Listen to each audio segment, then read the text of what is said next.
Welcome to the CDA Institute's Expert Series, a podcast that brings you in-depth conversations with the brightest minds in defense, security, foreign policy, and international relations. Each week, we delve into the most pressing issues facing our world today. In this second installment of our two-part discussion with Stephen Nagy on the challenges China poses to the international rules-based order and how Canada can play a role in the shifting geopolitical order, we cover the impact of China's ascent on Western influence, the need for Canada to embrace a more pragmatic and interest-based foreign policy in the Indo-Pacific based on principles of neo-middle power diplomacy, and the necessity of maintaining cooperative relations with China. This is the Expert Series. Does the rise of China necessarily signify the potential decline of Western influence? So my view, the rise of China is probably a net good.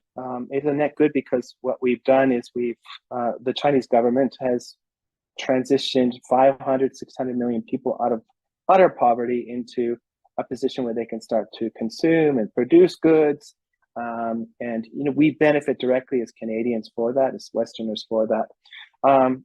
China, because of its immense resources, is a critical partner in dealing with climate change, probably regulating AI, probably thinking about new solutions to the climate change challenges that we're facing. I think that China has a huge potential to have positive impact and development as well. So, I think that China is not, and China's rise comes at the loss of the so-called West. I think that this is probably not a productive way to think about China's rise. It does face challenges, and the challenge of China's rise is mostly due to the nature of its government, its oppressive tendencies, its human rights violations, and it has a very different view about how it thinks about security, how it thinks about international institutions, and we should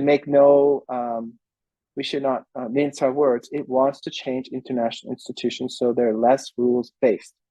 So things like human rights are not universal. So when we think about rule of law is not something that they are advocating for.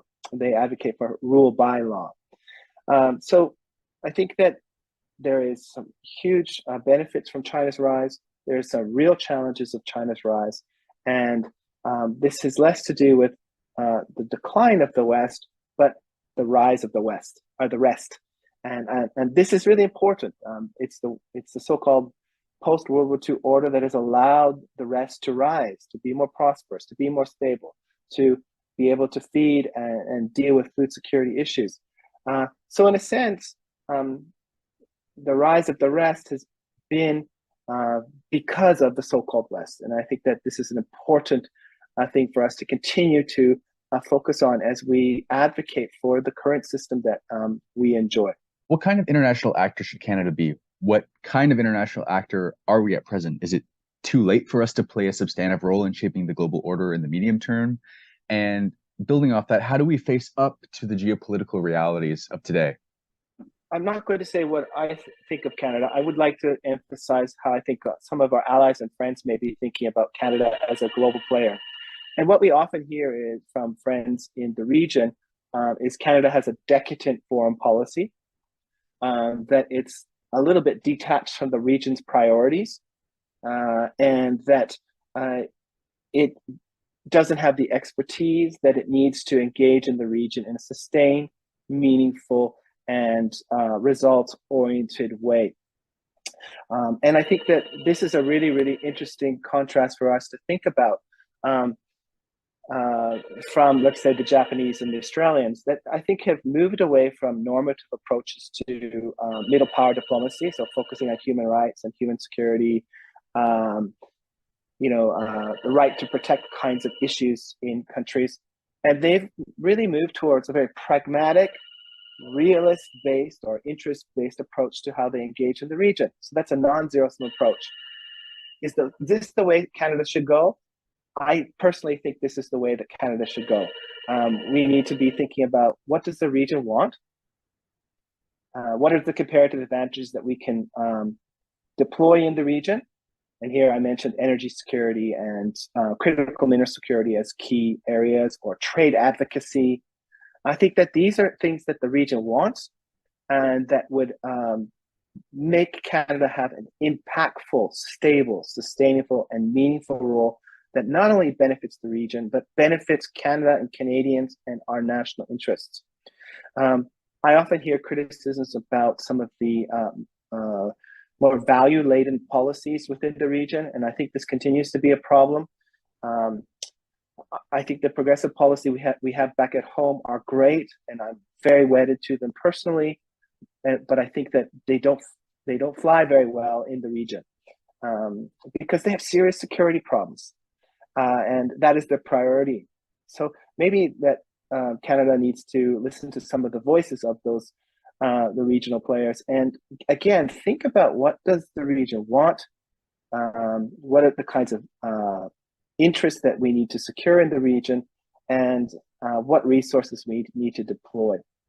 So in that sense, I'm a big advocate of what I call neo-middle power diplomacy, where we focus on result-oriented, realistic, pragmatic, ad hoc coalitions with other middle powers to achieve concrete objectives within the region. And this could be insulating each other from economic coercion. It could be pushing the United States to take different choices on trade policy. Let's get them back into the TPP, or let's advocate for a new TPP that suits some of the domestic agenda in the United States. Let's work with on AI regulation. Let's think about how we can work on denuclearization. Let's think about how middle powers can work together on cybersecurity in terms of confidence building measures, but also capability building measures. So there's a lot there, but you probably noticed I didn't talk a lot about human rights or human security or the right to protect, because I think that in an era of great power competition between US and China, that we need to insulate ourselves from this competition, but also ensure that we're shaping how these two states behave. And that again requires a very pragmatic and realistic approach. I think your listeners are probably wondering, Asia, Asia Pacific, Indo Pacific, what's the difference? Why are we focusing on the Indo Pacific now? And I think from the Canadian interest is that the center of gravity of the global economy is in this region that stretches from the Western Indian Ocean through the Eastern Indian Ocean, the South China Sea, and the Pacific. This is where the biggest middle-class populations are emerging. That means consumers of Canadian products, Canadian energy, Canadian agricultural products, energy, critical minerals. So a lot of our wealth will be derived from this region, and that means we need to be engaged in the region. At the same time, there are a lot of hotspots within the region, whether it's Taiwan or the Korean Peninsula, the Senkaku Islands, South China Sea, or the Himalayan Plateau between India and China. And it's really important that Canada keeps their eyes on these issues, because if something happens within the region, it could disrupt the whole region's economy, and this will have a spillover effect on Canada. Just to give you some numbers, about 5.5 trillion US dollars goes through from the Indian Ocean through the Malabar Straits from Singapore, through the South China Sea up towards China and Japan and Korea. That's a lot. And if this does if there's a disruption because of a kinetic conflict, that this will impact Canadian people. And you might be saying, well, what happens over there doesn't really matter. Actually, it does. If critical minerals are shut off, if semiconductors are shut off because of conflict, how will this affect the Japanese and Korean corporations that employ hundreds of thousands of Canadian citizens in their automobile companies in Ontario? So we're deeply connected.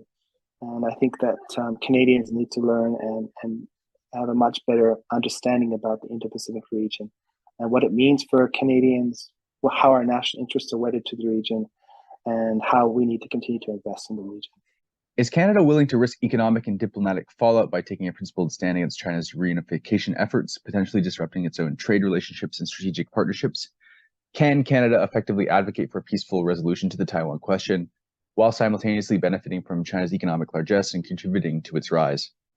Well, I think that we should read the Chinese tea leaves about what Chinese leaders have consistently said about Taiwan, is that they prioritize a peaceful reunification and that they don't give up the right to use force. We should read the Chinese tea leaves and see that this is a priority issue for them, that they continue to have flexibility in terms of how countries engage with Taiwan as a political entity through the One China policy, as long as they're not advocating for independence or calling Taiwan a nation state or welcoming their president to to Ottawa to speak in front of our parliament. So I think there's a lot of ways that we continue to engage with China, but at the same time ensure that the reunification process, if it happens on terms that the Taiwanese and the Chinese agree upon together. It is it is something between them. I think also we need to be thinking creatively how we can work with Taiwan to deal with global issues. And I think that the new Canadian Indo-Pacific strategy is interesting because it finds ways to work with Taiwan and New Zealand and Australia on indigenous issues, on climate change, and some economic issues at the non-state level. So I think these are it's a way to have our cake and eat it too, in terms of how we want to benefit from China's trade. We want to make sure that peace and stability continues across the Taiwan Straits. At the same time, we maintain our One China policy. How can Canada overcome the perception that it lacks the ambition to think big and play a more assertive role in international relations? And what step can the country take to ensure that it's not only seen as nice, but also as a strong and influential player in global affairs, especially the Indo-Pacific? Okay, so I think what's an important thing to be thinking about is that this is not a liberal versus conservative or Trudeau versus Harper discussion. I think Canadian foreign policy since the 2000s has not been on the forefront of, I think, proactive advocacy of certain issues aside from human security. So it sounds like, or my understanding, it's somewhat systematic, and that means that we need to have a reality check of how we want to be engaging in the world. So I think that realization is important.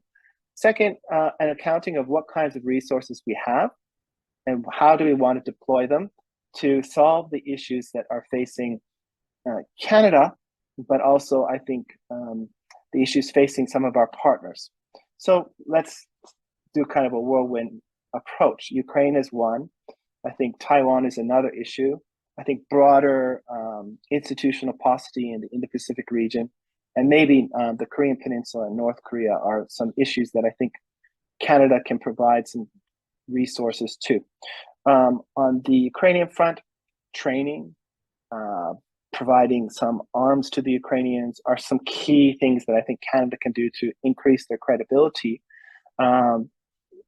Thinking about this in terms of not months, but years, and providing a strategic plan moving forward of how Canada would like to see this move forward would bring some more credibility. On the North Korean front, we're already there. The NEON operations that Canada's engaged in to prevent sanctions invasions is well respected by the Japanese and the South Koreans, and they would like more of it. So how can we do more of those kinds of activities to help with the denuclearization process of the Korean Peninsula? I think that there's a real role for Canada to work between Japan and Korea in terms of fostering new trilateral formulas of cooperation to deal with either its historical issues or to provide another platform for the three countries to cooperate. On the Taiwan issue I mentioned before, I think that we need to continue to demonstrate that we are providing credible resources to ensure that the peace and stability across the Taiwan Straits. That may be diplomatic resources, is working with the Japanese within the G7 context with the Taiwanese to say that we support peace and stability across the Taiwan Straits. Perhaps enhancing the deterrence capabilities, enhancing their diplomatic capabilities so that they can be a more effective player on the international community. I also mentioned the paucity of institutions within the region. And I think here, what I mean by this is, the Indo-Pacific region is very heterogeneous, lots of different kinds of economies, lots of different kinds of political systems. Some countries are very developed, some countries are not developed. So how can we get these countries to cooperate? So trade agreements is one, contributing on infrastructure and connectivity is another, and we can do this bilaterally or multilaterally. It could be through enhancing the resilience of supply chains by working again within the pre-existing resilient supply chain initiative between India and Australia and Japan, or offering new initiatives to try and, again, create more resilience and more institutionalization of the region so that it's more stable. So I don't think this is brain surgery. Rather, I think it's thinking about how we use our resources effectively. And maybe lastly on this, Josh, I think I would really like to see the government invest in educating strategic thinkers and thinkers that have experience in the Indo-Pacific region. We need China experts, of course. We need Japan experts, of course. But I think we need regional experts.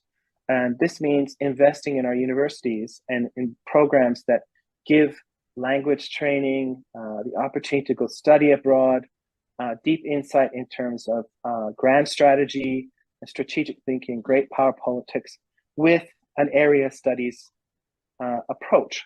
And I can't tell you how important I think this is. And I often look at kinds of job postings exist in Canada, and the kinds of university faculties that universities are recruiting are not on great power politics or grand strategy or Indo-Pacific studies or China studies and Japan studies.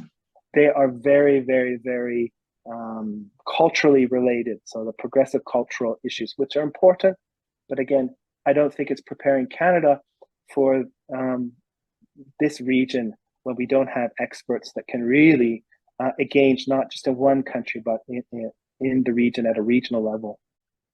China's post-pandemic rebound hasn't necessarily materialized. It faces mounting economic obstacles, declining trade, declining foreign investments, and a shaky housing market.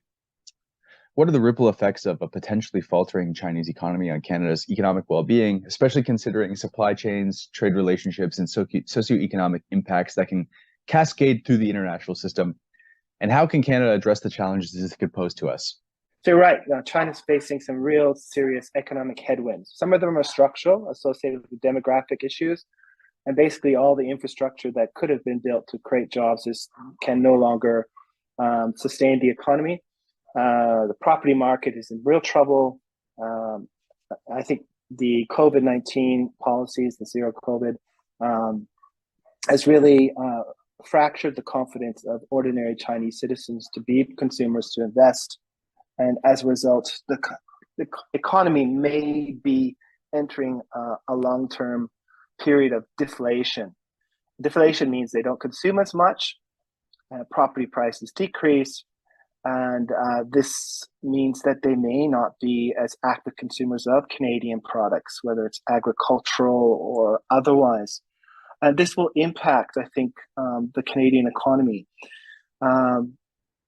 So what can Canada do? I think that Canada continues to need to find the comparative advantages that probably won't be affected by these issues. So I think Western Canada is particularly well situated to be, again, an agricultural superpower. And here, I think the Canada West Foundation does some great work. And you could find, if your listeners are interested in this, you can find a lot of great data there about how Western Canada has continued to benefit from the trade relationship despite the terrible relations between Canada and China, and despite the COVID-19 pandemic. I think that we need to be, again, thinking about diversifying our trade within the region. So, Japan's a great partner, South Korea, Southeast Asia, perhaps India. So, this means changing our economic portfolio so we're not so dependent on the Chinese economy. But that doesn't mean decouple. That doesn't mean we don't invest in China, but we try to ensure that we're diversifying in a way so that we're less susceptible to the structural downturn in the Chinese economy. The geopolitics between the United States and China will further slow the economy. At least that's my expectation. The CHIPS Act that will limit technology and dual-use technology will further slow the economy. And the question is which businesses that Canada can engage in China that don't fall within these categories, and will U.S. policies towards China make Canadian businesses, bystanders or victims of U.S. foreign policy and towards China? And I think that we need to be much more aware of that. And lastly, I think again, strengthening our relations within NAFTA 2.0 is also important. And this means really focusing on our comparative advantages, our technology, our education, so that we can benefit from NAFTA 2.0, so that again, that this market continues to grow and deepen, and Canada continues to be a critical partner to allow for us to prosper. And I want to go back to that point. It's crazy not to use our energy and critical mineral comparative advantages to add value to the region, but also to ensure that the slowdown in China doesn't affect the prosperity of Canadian interests. And that goes to any engagement within the region. We need to have national interests, and we try to achieve those national interests based on a strategy. And I think not using those resources would be, it's not in our national interests. How can Canada grapple with the challenges posed by China, Russia, and a potentially less reliable, more inward-looking United States?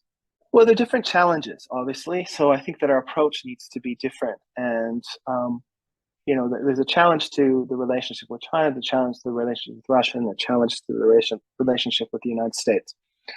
Let's start with the U.S. I think that we need to continue to build strong government to state relations, province to state relations, so that the best advocates for Canada will be state governors, and they'll be speaking to political leaders in the White House and in Congress. So that's going to be really, really important moving forward to stabilize the relationship, is to continue to build those really strong province to state and government to state relations to insulate us from some of the political challenges that are going to come as the United States work out the political challenges they're facing with regards to the former occupant of the White House and the current occupant of the White House. Over the long term, the relationship is going to continue to be one that's complementary within the NAFTA 2.0 context. We share many, many, many values with the United States, and many of our families are cross-border. So I think that we need to continue to invest in that relationship, as I mentioned. The Russian relationship is somewhat more complex in that, of course, Putin's Russia has invaded a sovereign state, is using force to try to change the region's security architecture and really reshape how Europe thinks about security.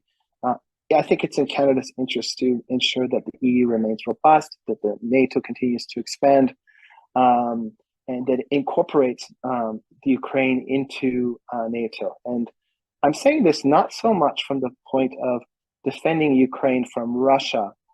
I think in the post-Russian invasion of the Ukraine, we need to be conscious that Ukraine needs to be and develop its military and security within the context of NATO, so it follows NATO's norms, NATO's laws, NATO's rules, so that the most well-armed state right now in Europe really is a state that is following rules and is not corrupt to maintain stability.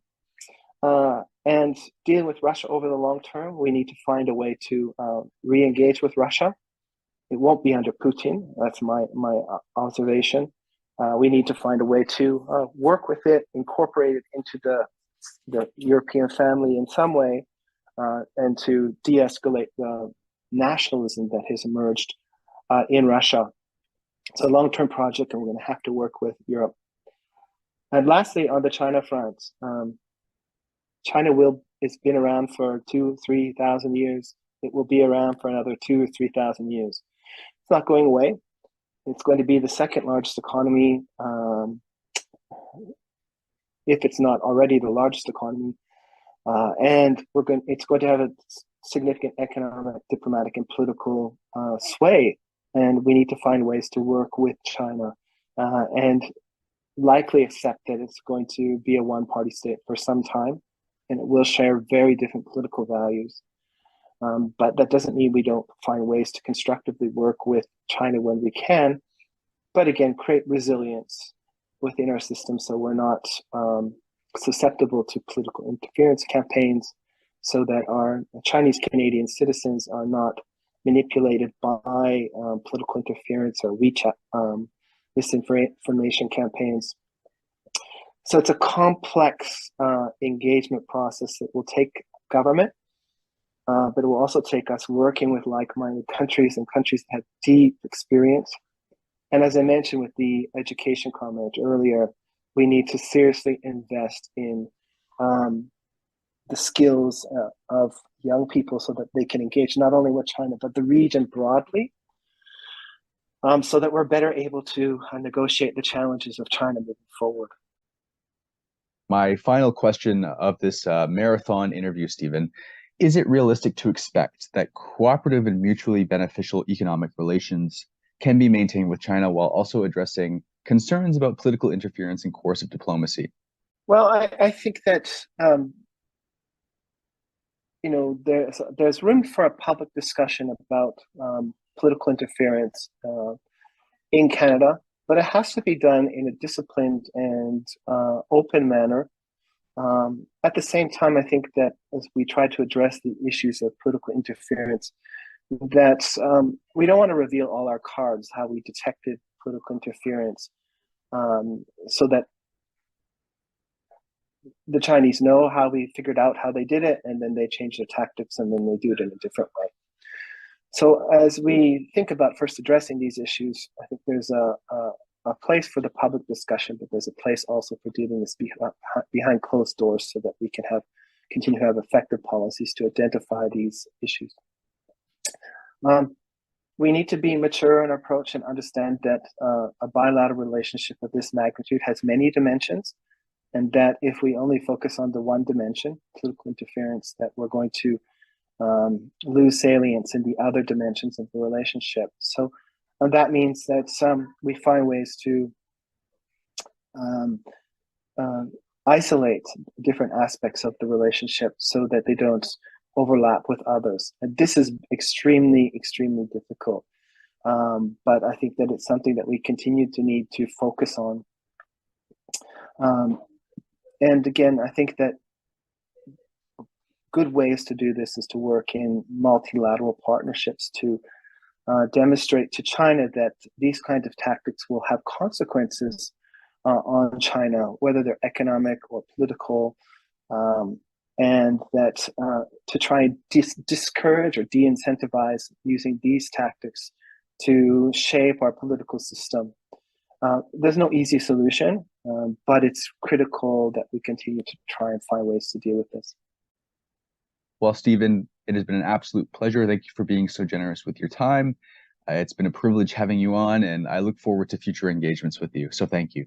That's all for this week's episode of the CDA Institute Expert Series. To learn more about the CDA Institute, you can visit our website at cdainstitute.ca or subscribe to our newsletter. Thanks, and we hope you'll be joining us next time.